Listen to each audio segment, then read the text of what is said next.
दोस्तों, जो 24 life transforming mediclaim के पिलर्स हैं, उनमें से आज तीसरे पिलर की बात करेंगे। पहले पिलर में हमने व्हाट, क्या है कॉन्सेप्ट, व्हाई, क्यों लेना चाहिए, दो बातों को हमने पिछले दो वीडियोस में डिस्कस किया।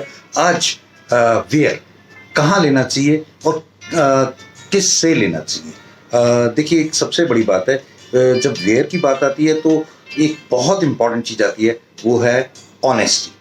और ऑनेस्टी के लिए आज का वीडियो मैंने स्पेशली आपके लिए बनाया, तो आज जरूर इसे शेयर भी कीजिएगा और देख के इसका फायदा भी उठाइएगा।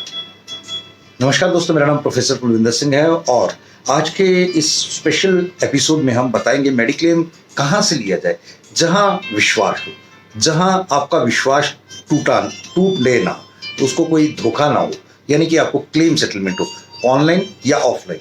ऑनलाइन में मैं कभी भी नहीं कहूँगा कि ऑनलाइन नहीं लेना चाहिए, टेक्नोलॉजी का इस्तेमाल करना चाहिए, मगर जिस जिस चीज़ में ना कंसिक्वल यानी सब्सिक्वेंशियल पेमेंट्स आती हैं, एक के बाद एक के बाद हर साल दर साल पेमेंट होती हो, उसमें कभी भी लुकी छिपी, hide and seek, terms and condition बहुत सारी ऐसी होती है जो आने वाले सालों में पता लगती है और उसके बाद दिक्कतें बहुत बढ़ जाती हैं। इसलिए मैं नहीं सजेस्ट करूंगा कि ऑनलाइन अगर ऑनलाइन ट्रांजेक्शन करो, ऑनलाइन खरीदो नहीं। ऑनलाइन ट्रांजेक्शन का मतलब है थ्रू प्रॉपर एक चैनल ऑफ एजेंसी या चैनल ऑफ ब्रोकर आप लेते हैं, तो एटलीस्ट आप उनको पकड़ सकते हैं, उनको कह सकते हैं जी ये ऐसी दिक्कत है, अब आप हेल्प करें, और वो हेल्प करते हैं क्योंकि उन्हें पता है कि ये हमारे कस्टमर्स हमारे साथ जुड़े रहे। क्योंकि जो पोर्टल्स हैं, पोर्टल्स को कोई लेना देना नहीं है, वो आफ्टर सेल सर्विसेज में आप जाकर देखिए, कुछ भी नहीं, कोई फ़ोन ही नहीं उठाता, और टोल फ्री नंबर्स तो आप जाने ही दीजिए। देन एक मोस्ट इम्पॉर्टेंट बात है कि क्लेम का प्रोसेस क्या है। क्लेम का प्रोसेस ये है कि आप जाते हैं तो एडमिट होते हैं, और उस जैसे ही एडमिट होते हैं वैसे ही एक मेल कंपनी को और एक मेल जो टीपीए को जाती है। तो कंपनी वाले या टीपीए वाले उसको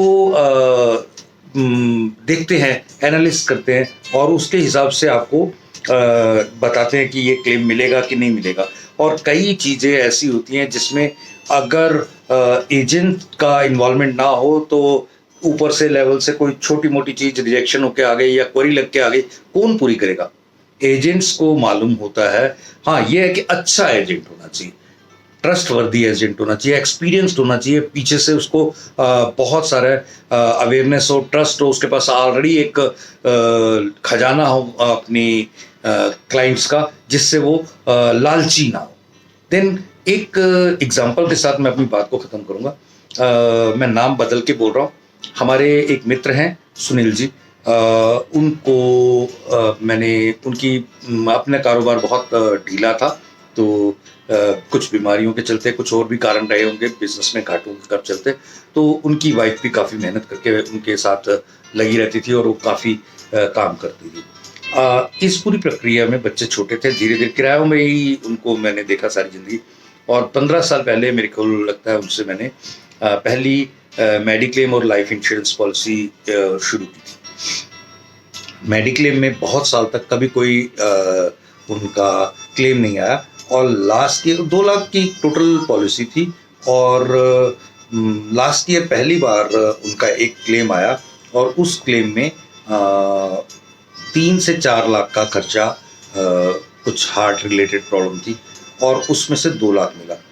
तो जब उन्होंने काफ़ी कुछ मुझे सुनाना शुरू किया, तो मैंने बताया कि आपको कितनी बार मैंने बोला कि इसको बढ़ा लीजिए, आप कहते नहीं नहीं, हम 6-7 हज़ार से ज़्यादा प्रीमियम दे नहीं सकते, ये है वो। और अल्टीमेटली उनको 2 लाख मिला, और क्योंकि हालात तो बहुत अच्छे नहीं थे उनके, तो लेकिन 6-7 भी उन्होंने आगे देना कंटिन्यू करना पसंद नहीं किया। और आज की सिचुएशन ये है कि अगर वो कंटिन्यू रहती तो उनको पॉलिसी चलती रहती। अब सिचुएशन ये है कि ना घर के रहे ना घाट के। उन्हीं के घर में एक और पॉलिसी है, हो सकता है ये हायरार्किकल या जेनेटिकल डिजीज़ हो, उनके और जो बस ब्रदर है उनको भी है, लेकिन उन्होंने अपनी चीज़ों को समझते हुए ना केवल पॉलिसी कंटिन्यू की, लेकिन उसका अमाउंट भी बढ़ा। ऑफ कोर्स उनको अभी कोई हार्ट से रिलेटेड कोई मेजर प्रॉब्लम नहीं आई, लेकिन हार्ट की प्रॉब्लम है, डिजीज है और इलाज छोटे मोटे चल रहे हैं।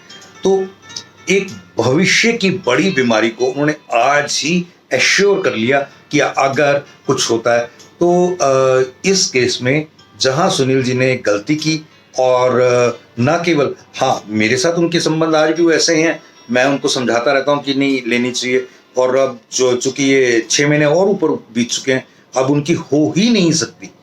ये बातों का भी ध्यान रखना है कि एक बार किसी को बीमारी आ जाए उसके बाद कंपनी कभी भी इंश्योरेंस देती ही नहीं है, और बिना डिक्लेरेशन के किया और ऑपरेशन वगैरह सब सामने आ जाएगा, और उसके बाद फिर जब आप क्लेम रिजेक्ट होगा तो आपके दिए हुए प्रीमियम भी बेकार जाएंगे। इन चीज़ों का ध्यान रखते हुए आपने कहाँ से लेनी है, कि कैसे लेनी है, ये प्रक्रिया का बहुत जरूरी ध्यान रखना है।